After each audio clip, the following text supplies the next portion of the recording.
Bonjour à tous, merci de choisir France 24 pour vous informer. Vous êtes au cœur de l'info week-end. Voici les titres de ce dimanche 1er septembre. Manifestation en Israël. Au Proche-Orient, les corps de 6 otages enlevés le 7 octobre par le Hamas ont donc été retrouvés dans la bande de Gaza. C'est ce qu'ont annoncé l'armée israélienne et le président américain. Un Israélo-américain figurant parmi ces 6 personnes. Et je vous le disais donc en titre, des familles d'otages ainsi que le chef de l'opposition israélienne Yair Lapid ont appelé à manifester. Et alors que l'offensive israélienne se poursuit dans la bande de Gaza dans différents secteurs, la campagne de vaccination contre la polio a officiellement démarré ce dimanche.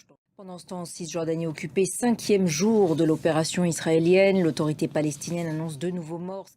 En France, à présent, près de 2 mois après les législatives, on est toujours sans gouvernement. Emmanuel Macron doit recevoir demain, lundi, l'ancien Premier ministre socialiste Bernard Cazeneuve à l'Élysée.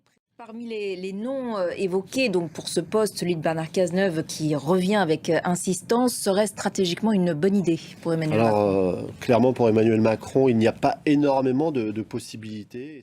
Merci beaucoup Karim pour cet éclairage sur la politique française. On prend maintenant la direction de l'Allemagne où les résultats des élections régionales en Saxe et en Thuringe dans l'Est sont attendus dans le courant de la soirée. Mais on a désormais les premiers sondages sortis des urnes qui indiquent et qui confirment même une percée très nette de l'AfD, le parti d'extrême droite. C'était donc attendu, cette forte poussée de l'AfD. C'est une première historique et notamment donc visiblement en Saxe. Oui, effectivement.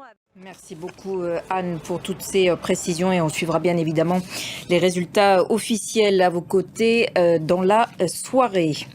Allez, sport à présent et la 4e journée des Jeux paralympiques et une nouvelle journée faste pour la France avec 6 médailles de plus, dont 3 médailles d'or, ce qui fait donc 23 médailles au total pour l'équipe de France. 2 Français donc en compétition dans cette épreuve, dont Lucas Mazur, champion en titre.